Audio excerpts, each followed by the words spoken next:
So, peace and good morning. My name is Mason Olanade. This is Mandela Jones. I'm of Agriculture Podcast. I'm an urban farm journalist, passionate about the soil and the soul. I don't have necessarily any experience selling what I'm advocating today, but I am in the process of developing my own value-added products. I've compiled a whole bunch of resources, and I believe that the information is credible, reliable. It's my honor to share it with you. And I'm Mandela Jones. For the past few years, I've been working with small farmers here and abroad, bringing more life to their growing spaces through marketing and through different production techniques. So, like I said before, the flowery language is talking about empowering the attendees to germinate their dormant seeds for entrepreneurship, and they may be nice and attractive, but what does that really mean? We want to be able to have an exercise where we pair you all up individual or in pairs, and then according to ward, county, and state, to work on a cooperative growing model for some of the crops that you will be adding value to. And we'll go into that later. But first we have a couple assumptions about how we're going to conduct this talk. The first one is that we intended this talk for people who are familiar with growing for production, and have ideally sold produce already. Now, that doesn't mean if you haven't done any of those things that you should leave, because there are people here who have done something like that. And ideally, that person will be able to facilitate teaching you how to grow that particular thing to make into that next particular thing, so that y'all can make some of these particular things. This workshop also isn't talking about marketing or how to grow. We're just here to generate ideas, right? Later on in the resources, we'll show a very iterative process slide. This will take time, and I'll share some of my failures that I look at with admiration with all of you. We have a limited amount of time, so please save your questions to the indicated questions thing, and then you can find me always at africulturepodcast.com. You can email me at mason@africulturepodcast.com, or you can find me throughout the rest of today. So, lastly, we want to just state our last intention, we want to quote from Dr. Nana Afrani, Dr. George Washington Carver, in his bulletin number 6, How to Build Up Worn Out Soils. We think it is wise to state here that the chief aim was to keep every operation within reach of the poorest tenant farmer, occupying the poorest possible soil.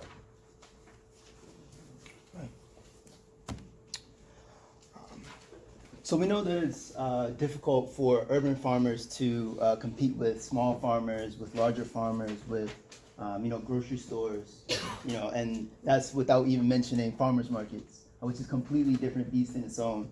So the real question is, how do we get our money's worth, in smaller spaces? And that question, and the answer to that is adding value to our products. Labeling something that you grow as locally grown in itself is adding value, right? With the associations, with it being around the corner, with it maybe being a little bit cleaner, or having a little bit more care to it, and that's similar to those same associations that are when we label things as organic. And while those are similar, pairing them together with something that you're growing doesn't always add an additional premium or price to your product. So we kind of suggest sticking to just one. But in terms of the definition of value add, this is what we have here. Excuse me. We have a change in physical state or form of the product, such as milling wheat into flour, strawberries into jam, carrots into puree for baby food or something like that. And then the other is, the production of a product in a manner that enhances its value. And that can be demonstrated in a business plan. And we know that value isn't always through changing the physical form or state, right? There's over 30 different elements of value for products. And these are just a few, and we'll be going through those. But, excuse me. Drink that water, bro.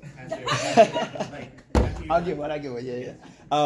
But, when we're thinking about what we're growing, and we're thinking about, what we grow as a business and as an enterprise, it's also useful to think about value add more like value capture. And what we mean by that is something similar to this. So this is a USDA diagram about every dollar that's spent on food.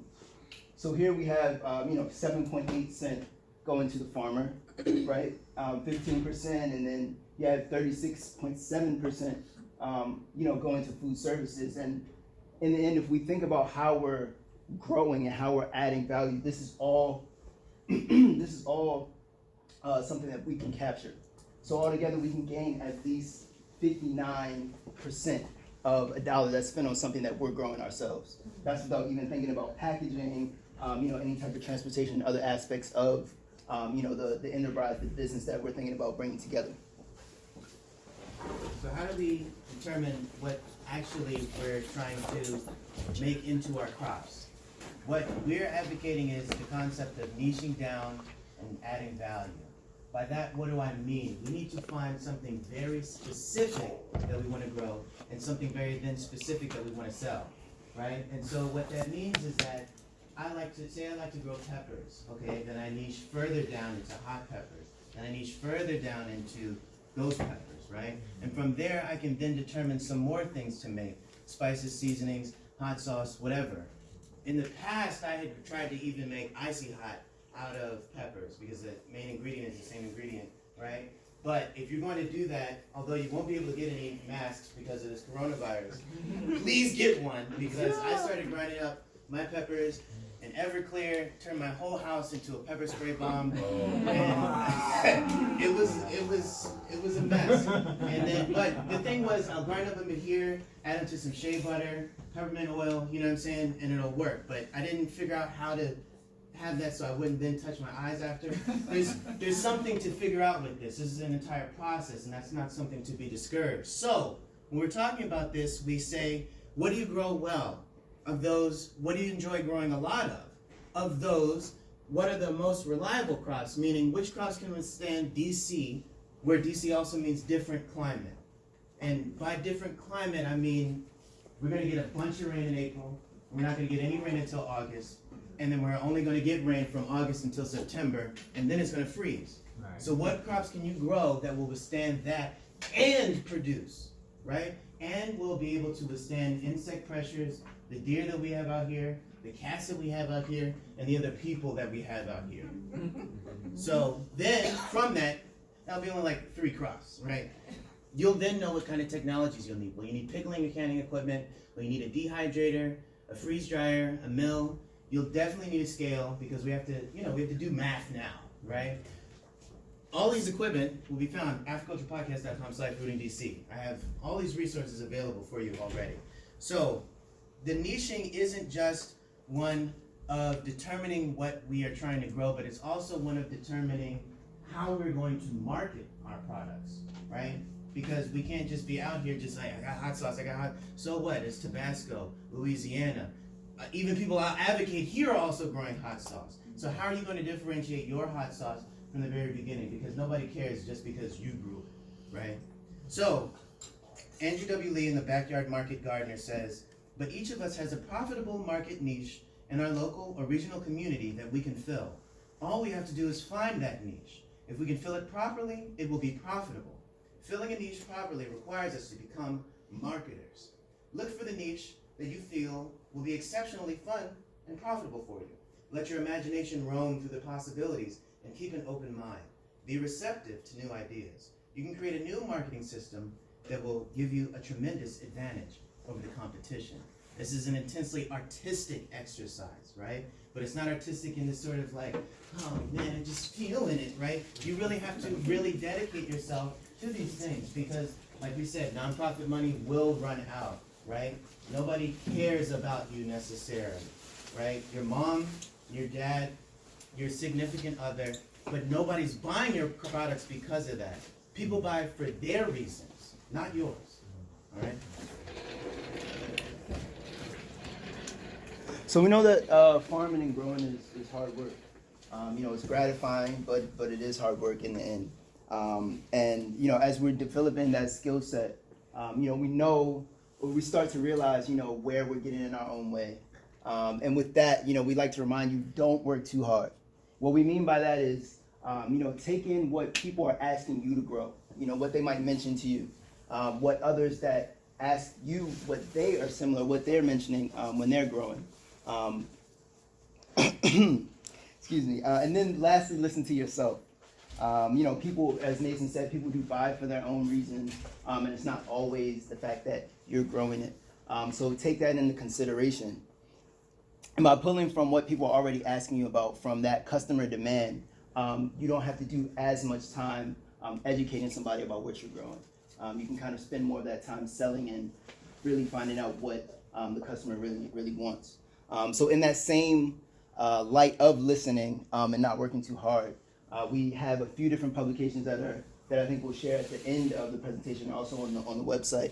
But one is from Booker T. Whatley, who was a pioneer in sustainable agriculture. In the 1980s, he wrote a book called Making $100,000 on 25 Acres. And that concept in itself has been utilized all the way down today, where people advocate for making $100,000 on a quarter of an acre. So one thing that he mentions is, for too long, the prevailing wisdom among farmers has been to get big or get out, right? And we still hear that today. But what he says is stay small, get smart, and start thinking about marketing over big tractors. Start thinking about marketing over big tractors, right? Other implements that we see people utilizing, right? That marketing piece is the biggest piece, because in the end, if we can't sell what we're growing, what are we really growing for? So we have some examples coming up next. These two examples are from Beyond Fresh, a food processing guide for Texas farmers by the National Center of Appropriate Technology. They have a separate extension arm called ATRA. In the show notes later. So this is, although you can't see, this is from Larry Butler. He has an urban farm, well, he's since passed, but he has an urban farm in Austin, Texas. He told a story about how he had an acre of tomatoes ready for harvest the next day. What happened is that a 60-mile-per-hour windstorm came, knocked over all the tomatoes, rained on them, and then the Texas sun came out the next morning, scalded 60% of the tomato itself, right? So he harvested all these tomatoes, smoked around for a couple days, and then remembered that he's in Texas, a barbecue state. He built a smoker and smoke dried his tomatoes. From this enterprise, he was able to sell 2-ounce packages of tomatoes for $6 and continued that for 15 years, right? He hired somebody just to do that, right? So then a pecan tree had fallen on his house. This is an intensely industrious man. He then made $10,000 selling cutting boards that he milled himself off of the pecan tree that fell on his house. Now, with all the different regulations that we have here, clearly not in Texas, but I wouldn't even recommend something like that if you're not a woodworker. However, there's a different story here. It flew off the tables.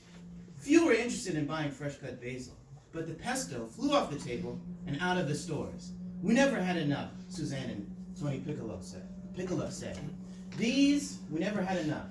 That's the kind of problem that I want you to have, right? The one is I can't fulfill demand, because then you can increase prices. I can't fulfill demand. I can't, and then people will be like, yo, what's your name? Robert.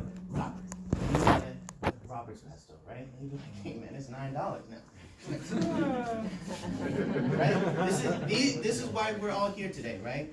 Because, like I said before, things are getting iffy in terms of how to derive all these things, but people do want to eat healthy, people do want to eat clean. Like we said before, you growing it yourself automatically means it, because you're not somebody with these weird farms out in the Midwest. Can you advance to the next slide, please? So these are some different value-added examples here. This is my friend Laura Blackwood of Eternile in the Bronx. She grows her own ingredients to make her vegan soaps. She had previously suffered skincare issues, and then she had made these soaps, healed herself, and then started promoting this and started selling it. So this is her geranium rose gold soap, has gold flakes in it, and the roses from her own backyard. This is like something that you can do. This is a very different enterprise here. Fermented comfrey and aloe vinegar. If any of you all are familiar with Korean natural farming or bokashi composting, my man Marco Thomas has saved us an inordinate amount of time, right? He's grown the comfrey and the aloe, fermented them with brown sugar and rainwater over time, made this vinegar that can be then diluted 1 to 1,000 and applied to stimulate the microbial activity and build your soil, right? Now, I have done this also making lactic acid bacteria, fermented some milk, right? A gallon of milk. But then understanding that this has to be diluted out 1,000 times, and I only had a 10 by 10 plot when I was living off of Hawaii Avenue. What the hell am I going to do with all this stuff? I just added it to my compost, but now seeing what Marco's doing, I can sell it, right? You're selling this bottle for like $5. You know what I'm saying? These are very different enterprises. This, what do you think of, what are we thinking about? So then in this area here, a lot of us should be familiar with Xavier Brown Soil for Pippin Sauce. He grows these peppers cooperatively from the Eastern Shore, Harriet Tubman's land, all the way to Ward 8 and everywhere in between, even throughout some other parts of the country. He buys back the peppers from the people that he grows from at a above market price, and then makes these over in Brooklyn at Tastemakers DC, and involves a lot of the youth in his operation. He'll be giving a talk at 2 p.m. in room 2173, Seed Keeping and Value Added Production. If you're further compelled by this information, I appreciate you joining me there. And then this is Stephanie Freeman's operation at Savor Studio 3807 Rhode Island Avenue. She has a stand over there, and she grows her own herbs and seasonings and peppers and everything like that. She's got a whole bunch of varieties of stuff, and she's also selling Xavier's Pippin Sauce. This is the cooperativity that we're talking about, right? Each one of you has access. Ron, what is your name? Iris. So Ron and Iris, if you guys live near one another, right, and you were growing, the two of you who presumably don't know one another, then would have access to each one of y'all's markets, right? Because you all are growing things. The market has doubled itself already, right? And then think about this now, you start go to your job, you go to work, blah, blah, blah, blah, blah, blah, blah, you're saying, hey man, I'm doing this, and then there are other things so I'm just getting excited. But she sells it too, so yeah.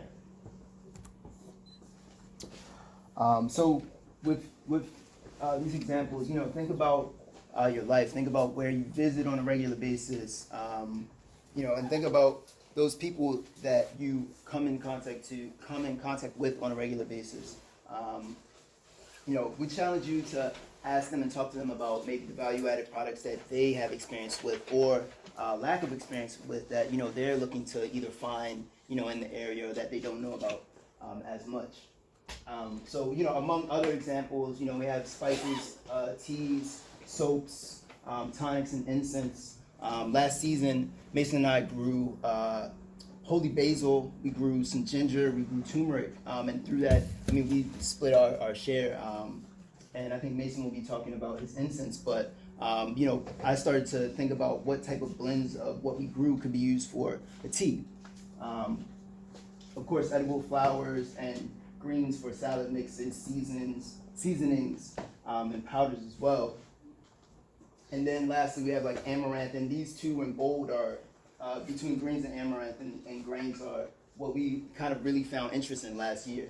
Amaranth is something that grows fast, it grows well in a lot of different places, from the high nutrients in the grains all the way to the seeds that can be used, popped and turned into kind of like a Rice Krispie treat on steroids. I don't know if you guys have ever heard of like Alegria, but it's basically popped amaranth seeds, mixed with raisins or pumpkins, and agave. But in this type of situation, y'all could use it. You could partner with someone and use local honey, and make your own.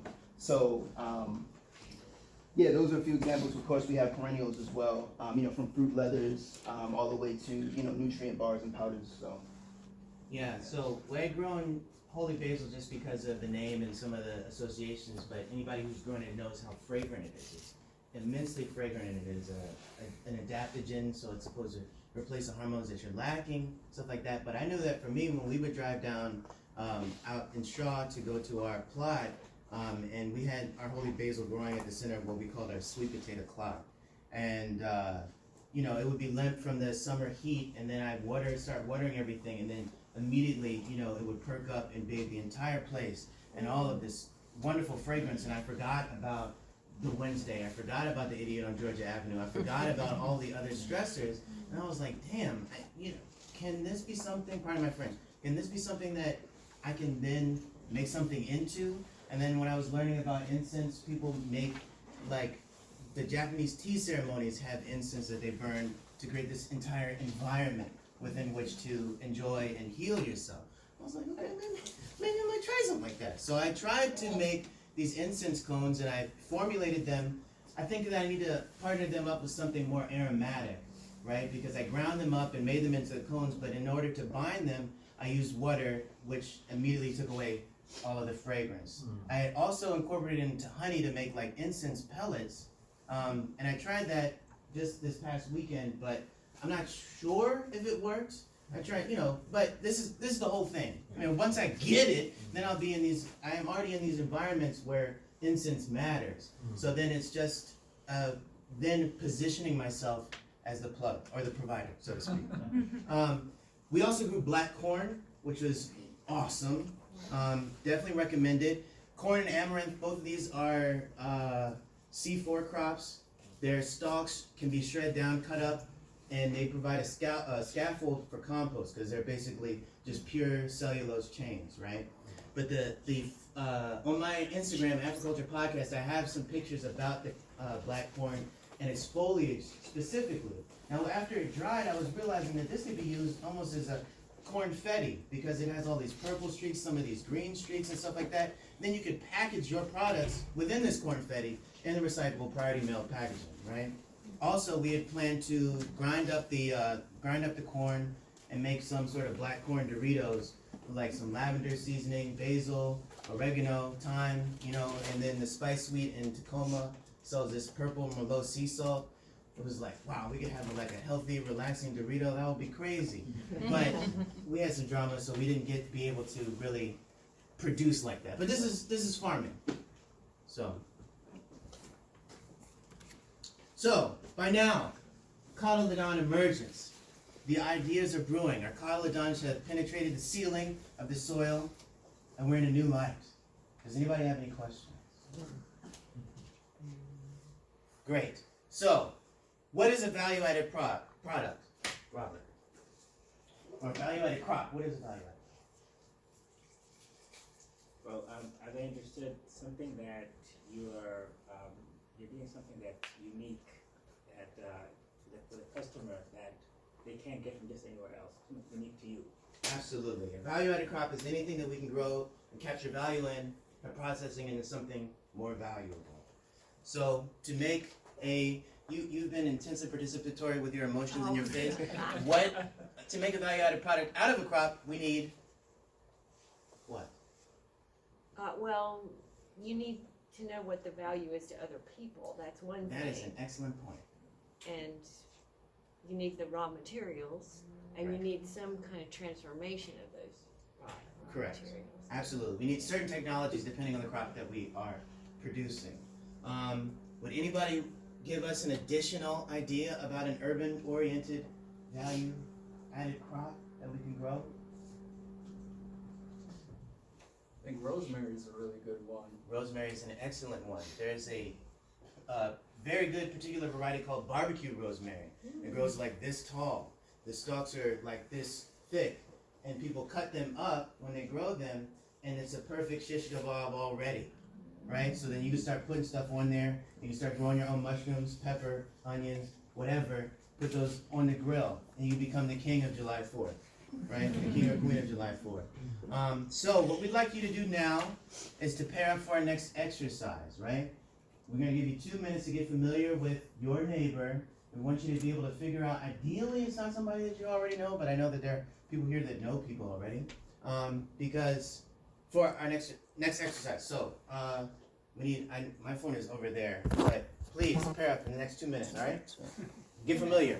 I got it. We'd like you, if anybody needs anything, I got note cards for you. I don't have any pens for you, but if you need note cards, I got it. But in the next 5 minutes, we want you to write down what you grow well, and enjoy growing the most, and which of those are reliable in DC. Remember those 2 meanings of DC. And then in pairs, we would like you to write a potential value-added product to be made from what your partner grows. Not what you grow, but from what your partner grows, all right? And then we'd like you to write a potential value-added product to be made together. Is that all right? So you have 5 minutes, 1 minute per question. Don't worry about being exhaustive. Don't worry about even keeping it neat, right? It's just about idea generation. Okay? You ready? 5 minutes. Go! I'd like to hear from somebody who's excited about what they discovered today, about what they can grow, what they want to grow, and wants to share their idea. Keeping your idea to yourself because you're afraid somebody can steal it is amateurish. All right? Nobody cares about you like that. All right? So please, somebody share. Yes. Good morning, everybody. How's it going? Good morning. What's your name? My name is Aaron. Okay. My partner, Lauren. It's Lauren. I live in Mount Rainier, right on the DC Maryland border. She is from Virginia. Recently moved back to the area. Either way, we discussed my growing of papalo. For those who are not familiar with papalo, it is an herb. It's got a flavor similar to cilantro, maybe mixed with like arugula. Yes. It's delicious. It's very popular with quite a few populations that live in this area. It's grown mainly in Central and South America, and the Caribbean, but either way, it grows like crazy. It gets really tall. I'm 6 foot. It gets about as tall as me or taller if I harvest it. Either way, I mainly just grow it, cut it, sell it to people, give it to people. We talked about, I'm sorry about that. We talked about maybe using those stalks, drying them out, since I don't do anything with the stalks, drying them out, using them and selling them in a similar way that people use bamboo within the garden. Excellent. For trellising. Maybe cutting the stalks and drilling them and giving them to restaurants is like biodegradable or natural straws, since straws are not allowed in this region. Or creating like a pesto, an alternative to a traditional chimichurri pesto. Also, with those stalks, you could probably also make something. You could, if you have it right and can package it, market it right, you could probably sell it as some sort of home decor too, if it's that big. So, did you have one too? I just had a comment. Can you save it for his conversation afterwards? Because we're running out of time. All right. So this last concept, cooperativity moving into leverage, constructive interference. There's a concept in physics called constructive interference. What does this mean? Those of you who have sung, especially in choral arrangements, will be familiar with this particular situation. If any of you have sung a note like A4, if this is A4, A, right? And then somebody right beside you is also singing the same note, A. What happens is that the frequencies of the two same frequencies then stack. And we interpret that as them getting louder, right? This is what we're asking you to do. So, Mandela and I grew, say, 24 square feet of corn, black corn, right? Now, that's not a lot of space, right? Then, could you also grow that same corn? Then that means that I had 24 square feet times 2, right? Of the same amount of space. Corn doesn't really need that much work because we're not in the middle, in the Midwest. I was about to call it something different.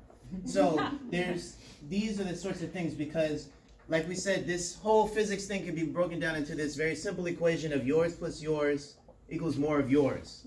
Meaning yours plus yours equals more of yours, right?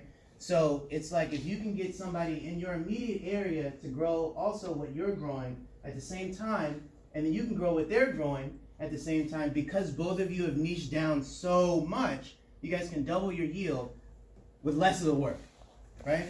And you're learning about a different product and also fortifying your own economic resiliency in case some goofy bug comes, some cats come, all these different stressors that we have, because you set yourself up, right? This is diversifying your portfolio, so to speak.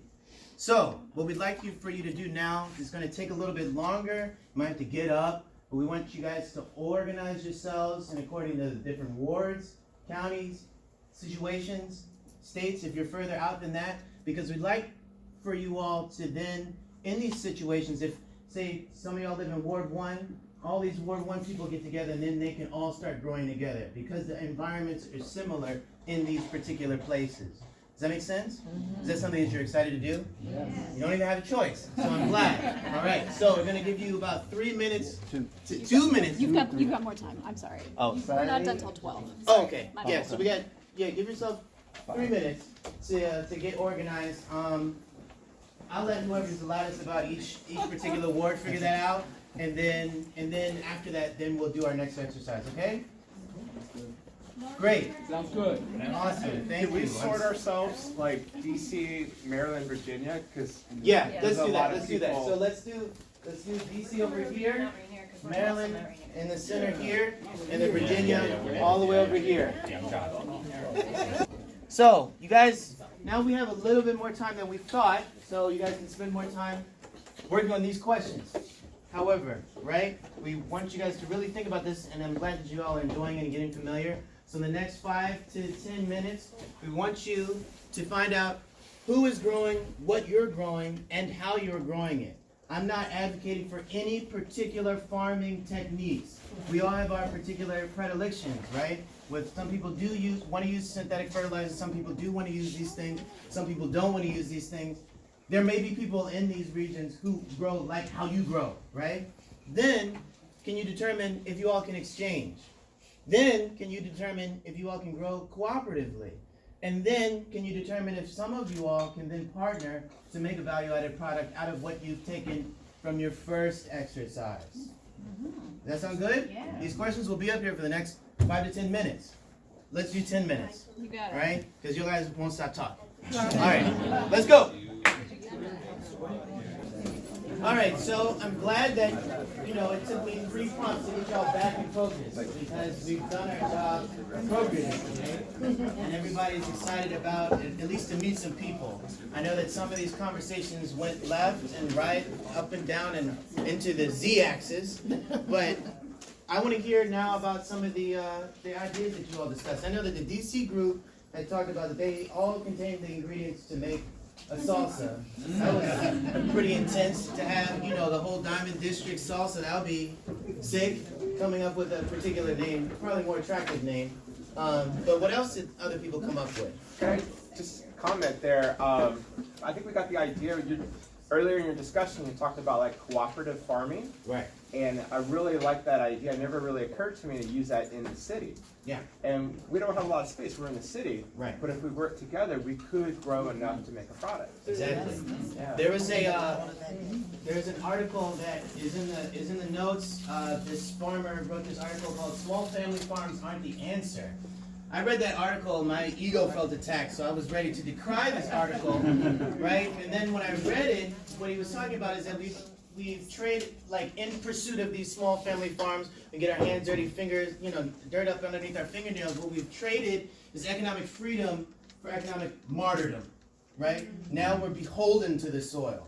Now we can't do anything else but being there. Now we have to drive out from Susquehanna to DuPont Circle and spend an entire Saturday in transit and with nobody buying our products because we haven't marketed what we're doing correctly, right? So that's sort of, so when I saw that, I was like, wow, this is a really powerful concept. And then we were like, oh, we can do this in the city. So that's where that came from. What's that article? It's, write this down, africulturepodcast.com/rooting DC. The article is titled "Small Family Farms Aren't the Answer." Who else has an idea that they'd like Now, to say share? that one more time, what you just, you went so fast, I didn't get that. The site. Africulture Podcast, AFRICULU.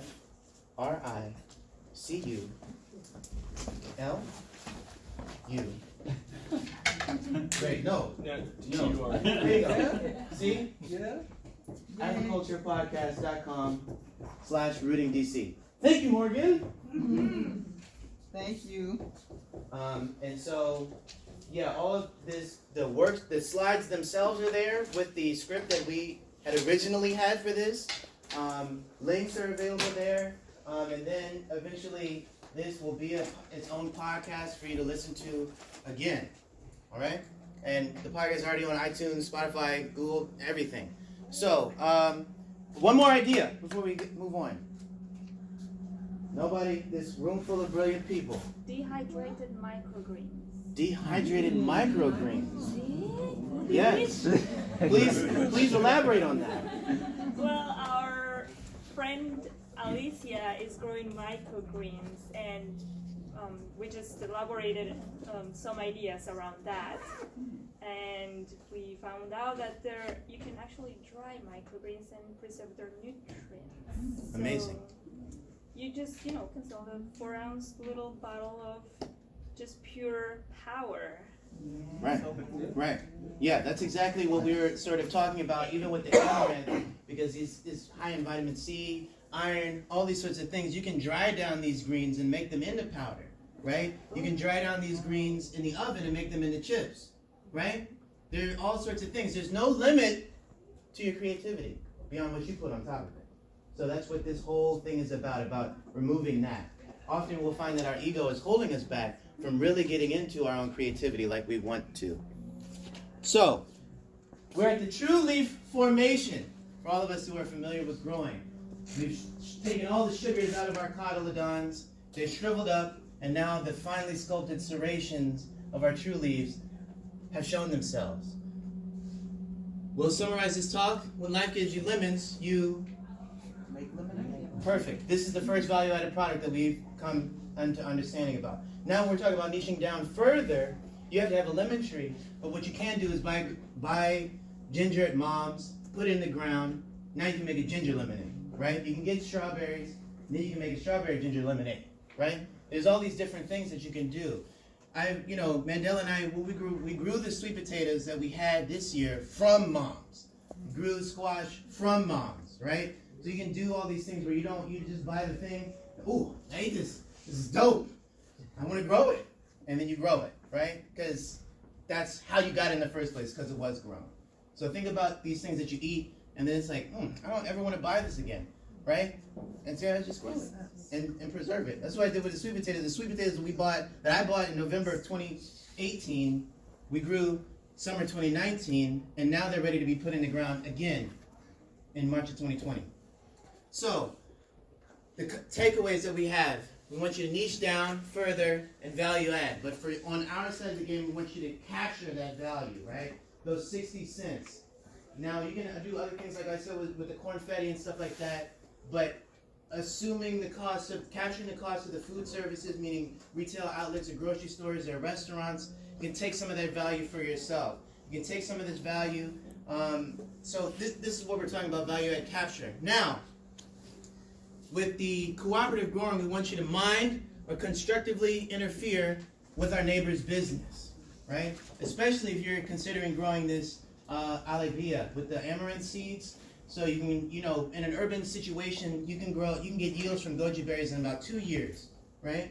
So you can have this amaranth seed, the orange giant amaranth from Baker Creek Seeds. They say that you can get a pound of seed from one seed, right? Right. Wow. That's a lot. Now with that grain, you can grind it down with a mill, right? Now you have a gluten-free flour. You got a pound of flour. Amaranth doesn't need much of any fertilizer at all, and it doesn't care about these cucumber beetles either. Wow. It'll keep producing, and the footprint of it is small. It's like meat, right? Right? It grows about the same height, and you can cut it down, dry it, and do all this sort of stuff. The red dye amaranth has beautiful pink flowers. You can then grind up the seeds and save the flowers and add them to your flour, and now you have bespeckled flour, right? Wow. Wow, wow, wow, wow, right? Now, you can either pop those seeds, combine it with the goji berries. Baker Creek also has the pumpkin seed thing, so you don't have to, it's the shell-less variety of the seeds. So now you can grow this whole thing for olive brie, and you find your neighbor who has the honey. You can bind them together, but with bees, they're a whole living thing, so you might need to apply some elbow grease to your bee's knees. All right, thank you. All right, that's the last pun for today. This is the daunting image. This is from Beyond Fresh also. This shows the real process that it takes to produce your value-added products. Today, we're here at the conception of opportunity. Right? The self-assessment is what we went through. The identifying crops is also what we went through. Now, you are left on your own to brainstorm your products, do some market research, and continue with this iterative, stepwise, baby step development so you get to release your products. You don't have to worry about trying to grow everything this year because the grocery store has everything. You can spend this time before you start growing to research, develop these things. You can buy amaranth seeds at Mom's or Glut or wherever. You can buy all these things and start forming them together because you already know that when you start growing something, it's going to taste better than anything that you get at the grocery store, right? So at that point in time, it's just a matter of packaging, determining yield, doing this math so that you can become successful. One sort of thing, you're going to fail, like I talked about, and you can't be afraid of that. This is just data that you're collecting, right? I heard this in a podcast somewhere, but a pound of data is an ounce of information. A pound of information is an ounce of knowledge. A pound of knowledge is an ounce of wisdom. And a pound of wisdom is an ounce of new understanding. This, among many other things, will provide us with new understandings because this particular thing is a complex problem. How do I derive more income from my operation? That's a complex problem. It's not that complicated, but how you figure it out is some complexity in that you can dance with, that you can move with, right? So ideally, you got to move through these things and suppress as much of your ego as possible so that you can get to this new understanding as quickly as possible. So, and this, not just within growing, but throughout your whole life, because these new understandings will lead to a better life for all of us, all beings on this planet. So, this is what I talked about. This is an old situation of how many links are there. These are all the links that you got available to you. Many of these links contain many more links. Some of these links are to my own podcast, where I've sort of talked about this. Eternile, Microbes by Marco, the Relish Market, Pippin Sauce, their videos, links to some of the technologies. All these things are here. agriculturepodcast.com/readingdc. If you go to the slides themselves, click this, and that'll take you to this link. You go to this slide, you can click either one of these pictures, and it'll take you to this link. Any of the pictures that are on the slides will take you to wherever you're supposed to go, right? And then come back here 3 weeks from now, and then this will be available to you again to listen to.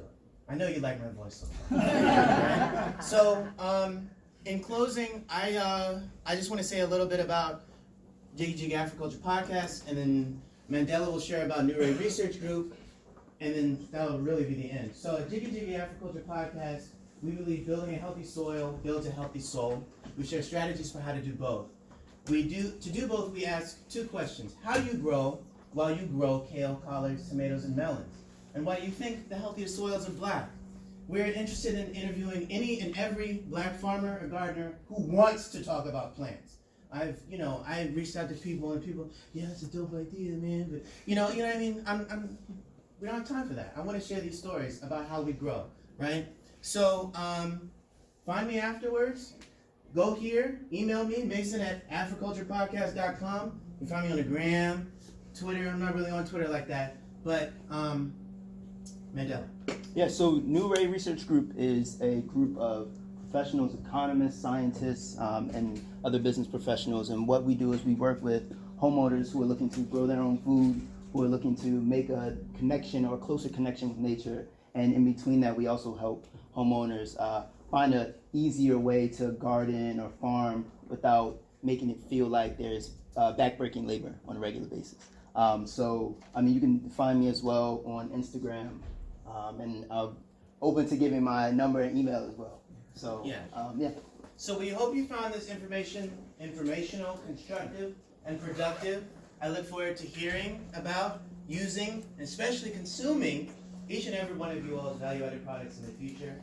I want to say, Asante Sana, Madasipa, Madupeo, thank you for being a part of Jiggy Jiggy.